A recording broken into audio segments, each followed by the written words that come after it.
verginə tonan biz Göytürkə yol aldıq.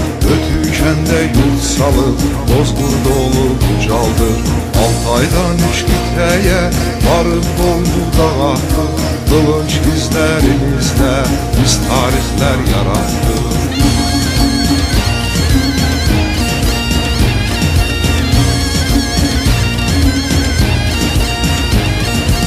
Özümüzə güvənib dədəmizlə öyündük.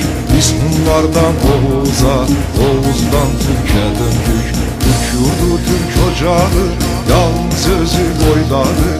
Bir ucu Qafqasyada, bir ucu Altaydadır. Bayrağında parıldar bir ulduz, bir ay yurdum. Bayraqları yendirən hey hey vay yurdum.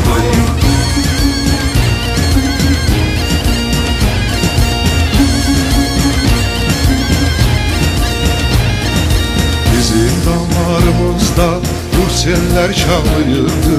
Anamız cəngi üstə bizi bundaqlayırdı. Axınçı yıl günədən sərhəd tanımadıq biz.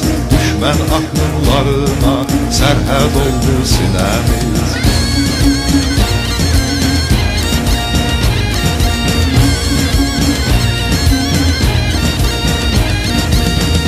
Yolunda ölümə səfər düzülən bizik. Çadırlarda doğuldu, çayırda ölən bizik.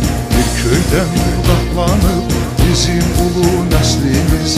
Tatar, Başqırd, Qaracay, Özbək, Türkmən, Qazaq biz. Bayrağında parıldar bir ulduz, bir ay yurdum. Bayraqları yendirən hey hey vay yurdum.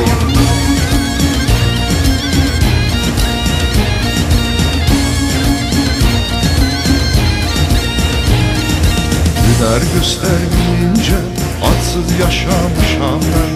Dədəm qorxub ad verdi bizə hünərimizdən. Ulu babam söylədi, ya şəhid ya qazi ol. Şəhidlik məramıdır, qaziliyə gedən yol.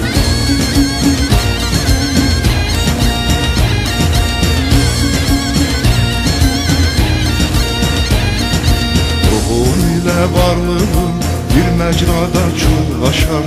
Qanımda millət qanı, ruhumda İslam yaşar. Toxulmasın yurduma bir an düşmən nəfəsi. Gəlsin binavrələrdən Allahu Əkbər səsi. Bayrağında parıldar bir ulduz, bir ay yurdum. Bayraqları yendirən hey hey vay yurdum. Bayrağında parıldar bir ulduz, bir ay yurdum. Bayraqları yendirən hey hey vay yurdum. Bayrağında parıldar bir ulduz, bir ay yurdum. Bayraqları yendirən hey hey vay yurdum. Bayrağında parıldar bir ulduz, bir ay yurdum. Bayraqları yendirən hey hey vay yurdum.